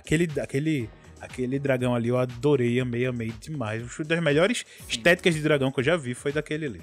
Foi, é verdade. E é difícil porque dragão é uma coisa tão massacrada em todo tipo de história de fantasia, high fantasy, que trazer originalidade com esse elemento foi um ponto forte da série. Sim. E meio que você vê identificar cada tipo. Ele tem um dragão meio que lunar, ele é toda branca, poucos detalhes. Você tem um dragão lá mais robusto, com a pele toda cracuda e tem cascuda, né? Tem esse outro que é meio que das sombras, do mal, algo assim. Tinha um dragão que era mais humano, assim, ele ficava mais sábio, né? Com as pernas e os braços mais do que 4 patas. Eu achei interessante também. Sim. Isso é uma lore que tem no jogo ou nova? Todo original. Tudo original. Show. Muito legal. Tanto que uma coisa que, tipo, o Davion, o herói do jogo, o Dragonite, que a gente chama de DK, a gente ficava Donkey assim... Kong? É o DK. É o Drift King. O Drift King. Na verdade, Dragonite. A evolução do Dragonair. Os jogadores ficavam muito nessa dúvida, tipo, pô, o DK é o Dragonite, é o Cavaleiro Dragão. A gente ficava muito Cavaleiro Dragão. E a gente ficava, pô, será que vai ter mais Dragonite? Será que vai ter mais outros cavaleiros que também se transformam em dragão? E aí é o completamente inverso. Ele era um cavaleiro que caçava dragões. E isso faz muita parte do que é o plot dele, o que é... Qual foi aquela palavra que tu usou? Que é... Narrativa, plot... Dilema? O dilema do Davion é justamente ele ser da guilda que caça dragões tendo um dragão dentro dele. E esse poder do dragão não é um poder que é dele, ele não controla aquele poder, é uma entidade que entrou no que quer possuir, que tá matando ele e que pode fazer dele um assassino de pessoas que ele não quer ser. Então é um dilema muito interessante. Inclusive naquela cena do dragão quando eles estão ali, logo depois da possessão dele, né? Eles estão quase... Acho que eles já chegaram, estão quase chegando... Não, estão quase chegando na... Não, ao contrário, depois. Eles já saíram da Torre do Mago e eles encontram lá o dragão... aquela banda do Dragão do Ar, ele entra na caverna pra ajudar, tudinho, que ele já tá com a caixinha, né, do Lotus que o Invoker deu. E aí ele já mostra lá toda a estratégia do Caçador do Dragão, né? Sim, não, eles têm esse comportamento, então a gente tem que fazer desse jeito, você não pode fazer isso, aquilo. Aí ele vai e entra na caverna pra ajudar. Quando ele tá pronto lá pra encarar, os dragões sentem o cheiro do dragão ancião dentro dele e meio que deixam ele de lado, tipo, respeitam ele, ok, tu é fuderosão, a gente vai brigar contigo não, isso aí. Agora uma dúvida que eu tive. O Slyrack entrou no corpo do Davion pra poder... sobreviver, porque ele tinha perdido a luta com... Não perdeu não, ele tá ferido com a luta do Terrorblade, né? Naquele primeiro episódio. Isso. E ele entrou pra poder sobreviver, isso que ele possuiu pra não ser capturado. Porque no final mostra que o Terrorblade ele tá pegando as almas dos dragões justamente pra ele conseguir entrar no mundo, né? Porque aquela toda a história dos pilares do mundo, pelo que eu entendi, né? Os pilares do mundo, né, que sustentam isso. Ele quer destruir esses pilares, que são os dragões, pra conseguir voltar pro mundo terreno e tal. Mas vocês não acham que perde um pouco de força essa narrativa do Davion, levando em consideração que o Terrorblade agora tá no mundo por conta do Invoker? Não, cara, o Evoker com Terrorblade, pra mim, foi o ápice da confusão da história. Eu não entendi porra nenhuma do que aconteceu ali no final. Então, ali ficou muito... Ali achei muito Saruman. Ali foi muito Saruman. Foi uma traição do nada, assim, meio que veio do nada ali. Spin-off. Eu queria falar mais sobre essa questão do Invoker no final da história, mas isso vem pra responder uma pergunta que eu quero fazer pra vocês. Pode fazer, manda a brasa logo. A gente falou um pouco, apresentou o que é a animação, apresentou um pouco o que é, de onde veio o Dota, o que é o Dota.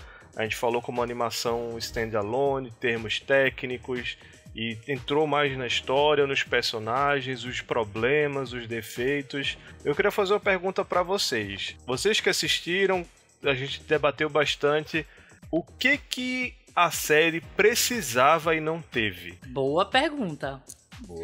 Boa pergunta. Na verdade, eu acho que ela precisava não ter, que é justamente essa confusão. Porque, assim, feito eu falei, é um Dark Fantasy clássico, tem todos os elementos já estabelecidos que o grande público conhece, assim. Grande público que eu digo são as pessoas que gostam da temática, tá? Então não é grande público, mas as pessoas que gostam do nicho, assim. Pessoas como a gente que gosta de videogame, gosta de literatura fantástica e tudo, elas já sabem que é a cultura de cavaleiros, a cultura de caça a monstros, a cultura dos lords mais sábios, sabe? Da questão do sacerdote, da magia, de um plano superior, a questão das cidades de taberna, esse tipo de coisa. Isso aí, ele é aplicado e ele consegue trazer boas coisas dentro de um background já conhecido pelo público, né? Que é essa questão dos dragões, é algo interessante. A questão do Davion se tornar algo que ele odeia, porque tem aquela cena lá que ele fala, cara, eu odeio vocês. Tudo que eu mais odeio são vocês. Vocês tiraram minha família, vocês tiraram tudo de mim e eu odeio vocês. Agora eu tô me tornando um de vocês e vocês estão me matando. Isso Meu único arrependimento é não conseguir matar mais ainda de vocês. Eu achei isso foda, isso porque definiu massa, muito bem o personagem. Ele não foi aquele clichê, não, agora eu tô mudando, eu acho que vocês são legais. Não, agora eu quero matar vocês. Mas eu sei que ia ser pior se o Terrorblade fizesse o que ele quer fazer. Então vamos lá. Exato. Eu achei isso foda. Isso aí é interessante. A questão do novo olhar pros elfos é legal. Toda a questão da deusa mesmo, a deusa é meio que grega, né? Aquele coisa do deus grego precisar ser amado, querer ser adorado e tal. Eu achei muito interessante. A própria Miranda, eu acho que é um baita personagem. Mas eu acho que o que faltou pro anime do Dota é justamente organização. Eles tentaram abraçar o mundo, trazer todas essas temáticas e tentar representar coisas do jogo e botar lores e explicações que são rasas, assim. Tudo muito, muito de tudo em 8 episódios. É muito pouco. É muito pouco. Eu achava que eles poderiam bater no peito e falar, olha, a primeira temporada a gente quer falar isso. A gente sabe que isso aqui vai ser legal e que os fãs vão abraçar, que as pessoas que estão conhecendo agora vão se interessar, e aí a gente amplia e expande numa segunda temporada, numa terceira temporada, entendeu? Voltando a fazer a relação com Castlevania, é o que o Castlevania fez. A primeira temporada, se não me engano, tem 4 episódios, porque ela matou a bola no peito e disse, ó, o anime é isso aqui, a história que a gente quer contar é isso aqui, e a gente expande nas outras temporadas, quando a gente tiver mais tempo de poder falar as coisas que quer falar. Então o que eu acho que faltou foi organização, porque qualidade tem, inovação em alguns momentos tem. É uma boa história que a gente tá vendo ali, uma história com muito potencial. O problema é que ela se atrapalhou na produção, narrativamente falando, porque aquelas questões que eu falei de 3D e tudo são questões técnicas. Mas é aquilo, se for boneco de palitinho e tiver uma boa história, eu tô assistindo, cara. Eu tô assistindo. Mas o que faltou pra mim, no caso, o que faltou foi organização. Realmente é meio difícil separar um pouco disso, porque esse é o principal ponto mesmo. Eu vou tentar pegar uma perspectiva um pouco diferente que eu tinha pensado aqui, que eu fiquei um pouco dúbio, mas acho que eu vou trazer aqui pra gente debater um pouquinho. Bronca. Que é a questão de, talvez, se ele tivesse um pouco mais de episódios para contar a mesma história que a gente tá vendo, talvez ele conseguisse ter um pouco mais dessa organização. Eu fico um pouco pé atrás, porque quando eu acho legal você pensar uma obra já com aquela questão de episódios fechado direitinho, porque para não atrapalhar muito o fluxo criativo, né, das pessoas que estão montando, trabalhando aquela série ali. Mas pela quantidade enorme de conteúdo que tem, e essa confusão toda, eu não digo nem talvez não mudar a estrutura, poderia manter essa mesma estrutura, mas se fosse explicado de uma forma um pouco mais esparsa, com mais tempo para desenvolver cada ponto desse, eu acho que talvez poderia ficar um pouco menos confuso ali, mantendo toda essa estrutura que eles já colocaram aí nessa primeira temporada. Então eu acho que talvez ali uns 2, 3 episódios a mais, talvez uns 10, 12 episódios aí, quem sabe, numa temporada, talvez pudesse explicar um pouco melhor os conceitos tanto da deusa, antiga deusa que foi despedaçada, né? Não sabe direito dessa história, um pouco ali da Selemane, dessa rixa das duas facções élficas, um pouco mais aí também do próprio passado do mago, né? Porque a gente meio que, você vê aquele ponto ali, uma virada ultra rápida dele com o Terrorblade ali, meio que sem saber muito o que é que tem. Então talvez uma temporada um pouquinho maior, talvez pudesse explicar um pouco mais. Então acho que esse poderia ser uma coisa aí que eu talvez senti falta pra ajudar na organização, talvez um pouco mais de episódios aí. Não muita coisa, mas uma coisinha assim, talvez uns 2 episódios a mais. Acho que já poderia ser o suficiente pra... Fechar com 10, né? 10 episódiozinhos mais Exato. explicados e tudo. Explicar um pouco mais, porque realmente essa série é bem frenética. Você não tem um tempo ali de frenética, é respiro. legal. Então você teria uma condição de Só aumentar um quando pouquinho. eles estão ali saudando a lua. Ali você tem um tempinho pra respirar.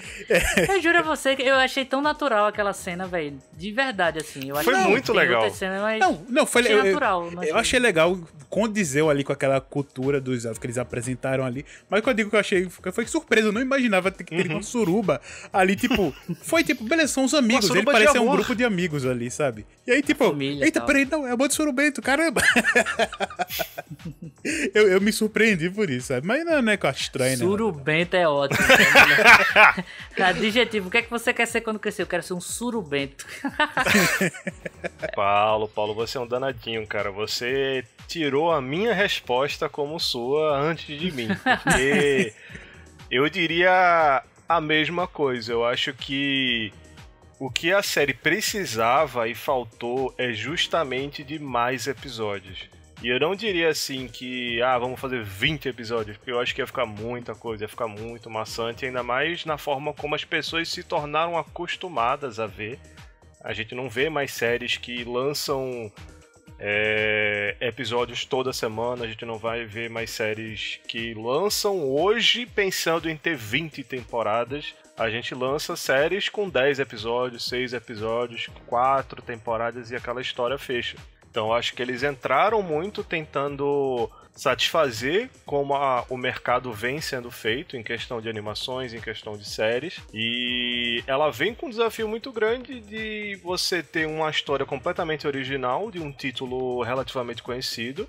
E você vem contemplar esse desafio através de uma animação que, na minha opinião, eu acho que as animações e os animes, eles meio que tiveram uma queda e voltaram com muita força quando saiu One Punch Man, quando saiu Attack on Boku no Hero Titan, eu acho que Attack on Titan, Attack on Titan. que inclusive quando a gente tá gravando esse episódio aqui, acabou o mangá e prefiro não comentar, não tecer comentários, porque vamos ter um episódio sim do Attack on Titan, então aguardem aí. Eu tenho que terminar de ler, eu tenho que terminar de ler. Se você corra, porque a gente vai gravar. Se você tá muito no futuro aí, dá uma pesquisada, porque eu acho que já saiu esse episódio e você pode escutar aqui no Caranguejo Atômico. Mas eu acho que o Attack on Titan, ele foi um grande expoente pra trazer essa cultura da galera voltar a assistir anime, cara. Eu acho que foi Attack on Titan e One Punch Man, assim, eles se lançaram mais ou menos na mesma época. Porque foi, tipo, um boom, assim, a gente tava acostumado com aquelas animações da nossa infância, algumas animações que vieram da nossa infância e concluíram na nossa adolescência, mas aquele estilo mais antigo, ou aquele estilo mais básico por ser uma grande quantidade de episódios. Sim. E aí, quando entrou mais nessas animações de poucos episódios, mas com a qualidade de animação bem absurda, adaptado com o material original. Sim, também.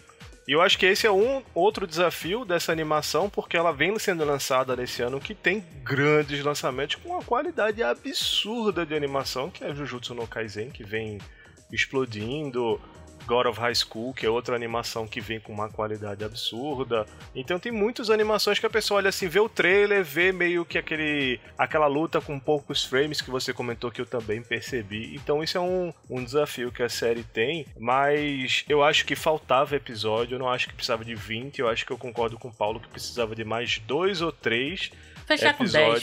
com 10. Fechar com 10, porque assim, precisava de um episódio, como vocês falaram, pra explicar o que porra aconteceu com a antiga deusa, acabar com essa confusão de Mene e Selemene, precisava explicar, porque existe uma dissidência onde os elfos adoravam a antiga deusa, a nova usurpou, quem ama essa deusa são esses humanos que vivem na floresta, a Mirana saiu, a Luna tava lá ainda, a Elfa tentou roubar para o Invoker fazer com que houvesse uma mudança no coração da deusa, o que não aconteceu no desfecho lá. Então isso deveria estar mais claro e precisava de um episódio para explicar isso bem explicado. E no final faltava um episódio para explicar o porquê o Invoker virou o cabeção.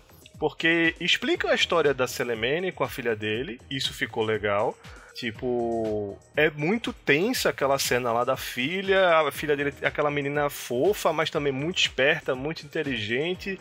É muito legal aquela cena. E eu quero você, minha mãe, eu quero amar você como mãe, não como minha deusa. Eu preciso de você como minha mãe, não preciso de você como minha deusa. E a minha mulher, eu preciso de você como minha filha, eu preciso de você como minha súdita. E esse conflito... Só que, enquanto o Invoker parecia estar trabalhando a favor dos nossos heróis, que é o Davi e a Mirana, do nada ele estala, suga um poder lá, prende um que pareceu ser um dragão para poder dar isso de presente para o Terrorblade. E o Terrorblade fala, você sabe o que eu quero, aí o cara, beleza, eu vou pagar o preço. Parece que ele vendeu a alma de todos os 8 dragões para que o Terrorblade matasse a Selemene para ele, porque ele não teria esse poder. E isso foi no estalo. E faltou um episódio para que o Invoker tomasse essa decisão. Eu acho que faltou isso. Faltou esses 2 episódios. E podia ter contemplado toda essa história que foi contemplada nessa primeira temporada. Por mais que seja muita informação, seja muito enredo, seja muito personagem. Se eles tivessem adicionado esses 2 episódios, eu diria que a série teria sido, assim, um 9 de 10. Calma, eu ia já perguntar as patolas, cara, mas já se adiantou aí. É o que seria, não é o que foi. É o que seria, o que foi vai ser depois. O que foi vai ser depois. Boa. Mas cara, realmente, eu não digo talvez nenhum episódio só pra ele, a decisão, mas pelo menos parte do episódio, uma grande parte pelo menos, pra mostrar realmente... Porque ó, uma coisa que eu pensei que seria legal, por exemplo, que você dá pra entender ali que ele... Teve aquela decisão do Terrorblade, quando ele foi falar com a Selemene, eles tiveram lá aquela noite de romance e tudo, e na hora que ele pensou que ela tinha mudado e tudo, e na hora que ele vai falar com ela vai lá e você me ama, sabe? Ela tentando não ter ele como um amor antigo, mas como um você súdito. Adora. Exato, e aí meio que perde você todas as esperanças. Pra mim. Exato, ele meio que perde todas as esperanças ali de tentar mudar ela, ou que ela tenha mudado. E ali você entende, pô, beleza, daquele ponto ali foi que ele foi atrás do Terrorblade. Mas você não tem essa transição. Seria legal ele chegando, talvez mostrando um pouco mais do pensamento, do drama dele, e mostrar que ele tinha, pelos conhecimentos ínfimos de milênios, de centenas de anos, sei lá, que ele ficou ali. Ele ficou mais de 1000 anos, né? Naquele ali. Então, mostrar que, pô, ele conseguiu os meios, aí mostrando lá, na parte meio que secreta da torre, pra conseguir o jeito de pegar. Enfim, mostrar um pouco, dar um trabalho, mostrar o caminho, tá? Como é que ele veio desse ponto pra esse. A gente entende, mas mostrar um pouco mais. Isso ajuda a deixar muito mais intenso essa cena, essa atitude dele. Mas não, foi uma coisa tão flash assim, estalar de dedos, que realmente dá essa confusão. Tipo, piscou a câmera, voltou, ele tá lá matando o dragão. Tipo, pô, que é isso aí? Do nada, absorve a flor. Absorve a flor. Durante a cena que ele vai lá, conversa com a Selemene e tem essa conversa. E o final, porra, tem a série inteira ele tratando como se fosse um ajudante mesmo, né? Ele, não um ajudante, mas ele ajudando os heróis e tudo. E você pensa, porra, beleza, esse cara vai tem os planos dele, mas a gente vai ter um desenvolvimento disso daqui a pouco. E por enquanto ele tá ajudando, pelos meios dele, os protagonistas. Só que do nada ele faz lá a muganga lá com o dragão e invoca o demônio, porra. Ficou muito rápido, velho. Foi realmente um estalar de dedos assim, que, pô, um episódio focado nele, tudo bem que tem um episódio do flashback lá que foca bastante nele, mas um episódio focado nele pra dar esse estalo de tipo, pô, chegou a hora, agora é a hora, ela tá enfraquecida, porque ela atacou os elfos e a fé dela caiu e tal, então agora é hora de atacar porque ela tá fraca. Era pra ter isso assim, tá ligado? Ia ser massa, velho. Ia ser massa se tivesse eu acho isso. que o que mudou, assim, a decisão dele foi ele ter desistido dela. Eu acho que ele é apresentado como se ele ainda tivesse uma fagulha de esperança de que ele pudesse mudar ela. Por mais que o que tenha acontecido com a filha dele já é motivo suficiente para derrubar as esperanças, parecia que ele tinha esperanças. Mas se você analisar bem, assim, da forma como a elfa chega lá oferecendo as Lotus para que ele fizesse alguma coisa para mudar ela, eu acho que a série tenta passar pra gente que desde o começo o Invoker já não tinha esperança nenhuma. E os flashbacks eram justamente pra corroborar com isso do Invoker não ter mais nenhuma esperança e que de fato ele só esperou com que ela tivesse fraca, da galera não mais rezar pra ela, e talvez o conflito entre o humano e o elfo por conta das Lotus, ele ajudou com que esse conflito acontecesse, para que justamente ela tivesse menos poder de reza da galera, E aí ele fosse lá sabendo que ele não tinha poder suficiente, só que a gente não sabe. Então nesse episódio podia abordar justamente ele concluindo que não tem poder suficiente pra matar ela. E aí fazendo a decisão de entrar em contato com o Terrorblade, vender o mundo pra matar ela. É um desfecho interessante. Eu acho que se a gente presumir que a série sempre tentou ensejar isso pra gente, também é interessante. Mas não teve tempo suficiente pra que isso ficasse claro, ficasse entendível. Exatamente, velho. Exatamente. Você tem que assistir umas 2 vezes ou ter Debater, esse papo que a gente tá tendo agora. Ou Debater. ouvir o nosso podcast antes de assistir. Exatamente. Eu só queria concluir assim, o que vocês mais gostaram na série? Boa pergunta. Cara, eu gostei, o que eu mais gostei, eu acho que foi da questão da caça mesmo. Na verdade eu gostei porque é um universo Dark Fantasy. Foi o que eu mais gostei. Porque é um universo Dark Fantasy. Sim. Tem o que eu falei, que tem o Invocador, tem a parte celestial, tem a parte humana, né, que é de caça e tudo. Isso é uma coisa que eu aprendi tem a sexo, gostar. é bem adulto. Não tem sexo, né? Não tem. Mostra uma Tem sangue. uma surubazinha ali. O que eu gostei é que é um Dark Fantasy. Isso aí, quem conhece, quem assiste Caranguejo, quem assiste também, porque tem as lives e escuta o podcast, sabe que eu gosto muito da temática. E eu gostei justamente disso. Eu gostei de ser um Dark Fantasy, coisa que eu aprendi a gostar assim também do The Witcher, né? Da questão da caça, do preparo, são coisas que eu gosto. Elementos Dark Fantasy na série. Eu devia ter te vendido a série assim, devia ter chegado, Guilherme, assiste porque é um Dark Fantasy. Aí não ia ter mais conversa. Ia sim, cara. Sim. Eu gosto também bastante do... Acho que é o personagem, pelo menos, que eu mais gosto ali é o do Invoker mesmo. Como eu digo, Saruman, velho. Aquele cara é o Saruman todo. É o cara que tá ali na dele, aí de repente chega uma força maior, ele vê que não vai conseguir bater contra ela e vai e se junta contra ela. É muito Saruman, muito Saruman. Mas, pra não ser igual muito o Guilherme falou aí, eu vou focar mais uma coisa que eu gostei muito da série, foi da trajetória do Davion.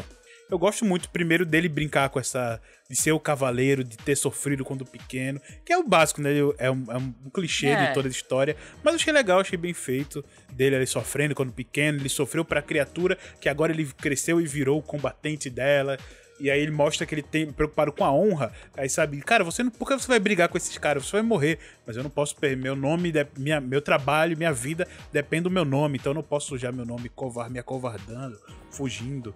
E eu gosto muito desse ideal do personagem e de que ele mantém, né, esse ideal até o final. Mesmo quando o dragão, como o Danilo falou, aquela cena é muito foda dele, cara, eu odeio vocês, eu queria matar vocês e tudo. E, enfim, do geral, assim, uma das coisas que eu mais gostei na série, além do Invoker em si, mas foi do personagem assim, do Davion, que ele é um ótimo protagonista, que trabalharam muito bem pra uma história, um drama pra levar a série ser a dele. Então eu acho que será uma boa escolha nesse ponto. Pra mim, teria muita coisa pra gostar. Tipo, por ser um jogador de Dota há 14 anos, eu poderia gostar disso. Por ser uma série Dark Fantasy, eu poderia gostar dos elementos. Mas o que eu mais gostei na série foram os personagens. Como ela focou no sentimento do personagem, na escolha que ele faz. Como cada personagem ele escolhe diferente, ele sente diferente. Isso foi o que mais me interessou, que mais me fez feliz assistindo a série. E, cara, eu achei muito foda o lance da Selemene porque ela puxa um pouco aquela questão de American Gods. Que o deus, ele não é uma força da natureza. Ele meio que... uma entidade pode se tornar um deus desde que ela receba o poder da adoração. E aí meio que o deus fica a serviço de manter-se interessante. Manter-se naquela posição. Tem que se manter idolatrado. Idolatrado. Eu achei isso muito foda. Eu achei que foi um elemento que eles puxaram assim, ó, vamos fazer isso e foda-se. E encaixar na trama. Eu achei isso do caralho. Boa. Antes da gente partir aqui pra nossa sessão de notinhas em patolas, que geralmente o spin-off é um quadro mais de conversa solta, né? Não tem tantos blocos, não tem tanto papo do momento assim, mas a gente gostou bastante dessa série e apesar dos defeitos a gente quis trazer pra vocês aqui e por isso estamos trazendo as patolas pra esse episódio de agora. Mas antes eu queria só fazer uma última pergunta pra vocês antes das notas, que é qual outro jogo online, tem que ser online, tá? Que aí é o desafio, vocês gostariam de ver adaptado pra uma animação? Cara, eu digo aqui, sem sombra de dúvida, um que eu adoro. Todo mundo sabe que eu gosto. Eu não tô falando dos grandes Elder Scrolls, Skyrim, não. É um relativamente novo que saiu em 2019, que ele tem uma lore já. Ele já tem várias... Já tem várias animações contadas aí pelo YouTube e tudo. Mas, cara, é uma história tão legal, com vários personagens intrigantes e com eles se relacionando entre si nas suas lores, que é o grandíssimo Apex Legends. Cara, Sim, cara. Sabia. Saiu agora um livro da lore, um livro completo, né? Uma bibliazona dessa grossura que eu vou comprar depois, da lore ali do Apex, que vale muito a pena, ser adaptado pra uma animação. Talvez um filme ou uma animação, mas vale sim ter uma mídia diferente. Apesar de, como eu disse, ter no YouTube da vida, né? Tem, eles sempre lançam, mas algo mais completo, como um anime de temporada. Vale bastante a pena. Quem não conhece, vale a pena ir atrás da lore do Apex, mesmo que você não goste muito de jogar, porque é uma história muito legal mesmo. Então eu botaria aí Apex Legends. Boa escolha. Inclusive, Paulinho joga bastante Apex lá nas lives do Caranguejo Atômico, lá na twitch.tv/Caranguejo Atômico. Isso, eu tô devendo, mas quero jogar mais. É. E tu, Danilão? Cara, eu acho que já que Dota recebeu uma oportunidade, eu acho que League of Legends também deve... Não. Foda-se. Eu já ia dizer, peraí, um fã de Dota... Peraí, Jogou baixo. Íamos quebrar o universo aí. Um fã de Dota gostando de LoL, é isso. Cara, eu joguei. Eu admito que eu joguei, mas... É que nem você sair do xadrez pra jogar damas, então não rola. Eu acho que assim... Alimentando a treta. Eita. Cara, um jogo que eu sou apaixonado desde 2012 e é o jogo que eu tô mais jogando agora é o Guild Wars 2. E é um jogo que é um MMORPG e, cara, é um jogo que tem um enredo incrível, é uma história linda. Você como protagonista, você como jogador, por mais que seja um RPG e você faz o seu caminhar, você meio que tem um personagem ali que ele tem a história dirigida. Sim. E... infelizmente é um jogo que não tem muito marketing, é um jogo que tá sempre ali, a pessoa, acho que eu já ouvi falar desse jogo, mas ele não tem marketing, velho. É pra celular, né? É pra PC, um MMORPG, de nível World of Warcraft. Não sabia. De nível WoW, tá ligado? E é um jogo que não tem marketing, e todos os jogadores que são apaixonados por esse jogo ficam putos porque a empresa não faz marketing do jogo. Parece que ela não quer ganhar dinheiro. E tipo, a história é fantástica, o universo, o mundo é fantástico. E um filme, ou uma animação, ou uma série que trouxesse em vida o universo de Guild Wars seria o que eu mais queria ver. Menção honrosa pra Overwatch. Filha da puta, era o que eu ia falar. Não tinha como saber. Era o que eu ia falar. Mas fala um pouco do lore aí do jogo pra gente ter uma ideia de como seria essa animação, pra quem não conhece. Porque Apex a galera meio que sabe que o Paulinho falou que é de tiro e tudo, mas e o Guild Wars? Assim, basicamente no mundo de Guild Wars existem 5 grandes entidades que são os dragões anciões. Esses dragões não são tipo o dragão de Dota que a gente falou aqui. Eles são tão grandes e tão poderosos que eles se alimentam da magia do mundo. Então, quando eles despertam, eles vão se alimentando da magia do mundo ao ponto que dizima o planeta inteiro. Só sobra eles. Toda a vida morre. Todas as raças sapientes morrem. E aí eles vão dormir e passam milênios dormindo. E como eles vão dormindo, a magia deles vai fluindo de volta para o planeta e o planeta vai se regenerando e novas raças vão surgindo. Então, você como jogador, o mundo já avançou bastante, já tem várias civilizações e as raças sapientes que estão lá disponíveis para você jogar, que são os humanos nórdicos, os Chars, que são meio que felinos, os Sylvari, que são uma espécie de elfo, só que os corpos deles são feitos de natureza, são meio que feitos de planta, e os Azura, que são meio que anões, que são fracos em física, mas são super gênios em tecnologia. E aí essas raças se juntam para combater os dragões que estão despertando de novo. É basicamente isso, é fantástico. Boa, dá pano pra manga pra fazer uma boa animação sim, velho. Se juntasse um estúdiozinho legal, dava pra fazer. O meu, cara, como assim, spoilado aí pro Dani Love, seria Overwatch, cara. Seria Overwatch. Eu acho que de todos eles, é o que tá pronto pra ser adaptado, sabe? Exato. Já tem tá a lore, pronto. já tem animações, já tem que contam uma história, cada personagem tem sua história, e não é aquilo, fulaninho é isso, isoladamente, não. Todos os personagens fazem parte de um universo, de uma história concisa, que é interessante, é legal. Sai um pouco dessa questão de fantasia também, que alguns que alguns animes tendem a focar, né? Vamos fazer uma adaptação de coisas de fantasia e tal. Ele é mais a parte de ação e ficção científica também, o que é bem interessante. Então, o que eu escolheria pra ter um anime mesmo, bonitinho, ou até mesmo um filme, sabe? Um filme de Overwatch, assim, tipo 1h30 animado em anime, ia ser bem legal, cara. Tá pronto. Mas como o Danilo roubou, eu vou roubar também. Vou roubar também. Eu falaria uma menção honrosa aqui do RF Online, cara, que é o... Cara, tu te puxou de trás, viu?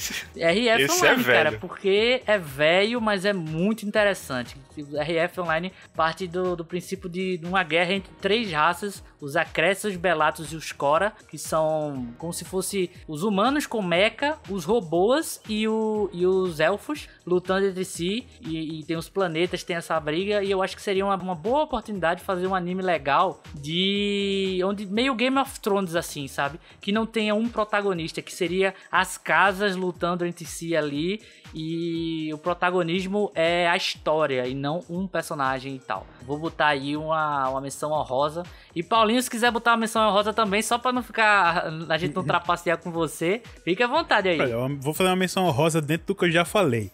Porque o Apex Legends, quem não sabe, ele vai falar Cabal agora. Não, eu pensei. Ah, muito óbvio. Mas Apex Legends, quem não sabe, é um jogo que ele é a continuação de Titanfall. Então ele passa 200 anos depois do Titanfall. Sim, é 200 anos depois do Titanfall. Dessa eu não sabia. E tanto que tem muito... Porque quem conhece Titanfall, que é um jogo exclusivo, né, de Xbox e computador, quem conhece o Titanfall vê que tem muitas armas do Apex eram de Titanfall e algumas outras adaptadas e tudo. E tanto que existem rumores aí de que Titanfall e dos Titãs vão aparecer nas novas temporadas de Apex aí, como uma ult de alguns personagens, mas como apoio, né? Não vão ser jogáveis, mas como apoio algum especial. Então, é uma versão rosa dentro do mesmo jogo, porque é a mesma história ali. Ah, sim. Mas talvez... Trapaceou pouco. Pronto, até legal um pouco mostrar como foi ali o final dos Titãs, ou o que aconteceu nesses 200 anos, ou talvez uma ligação entre os dois jogos. Aí já tem uma... Porque o Titanfall tem sua história, o Apex já tem sua história também, contada em livro e vários outros lugares, mas já tem história. Então fazer uma história nova, talvez juntando esses dois, meio que esse meio termo e tudo, seria uma coisa legal aí também pra fazer.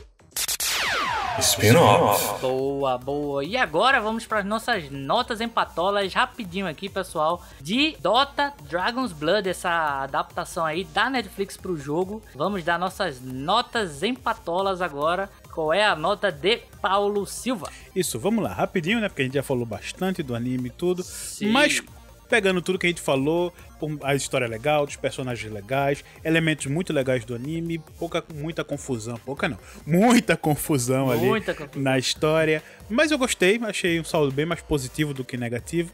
E me entreteu o suficiente pra ficar ligado pra uma segunda temporada quando for sair. Então eu deixo aí, sem sombra de dúvida aí. Eu ia deixar um pouquinho meio, eu ia deixar um 7,5, mas depois do papo bem legal... Então é sem sombra de dúvida, pô.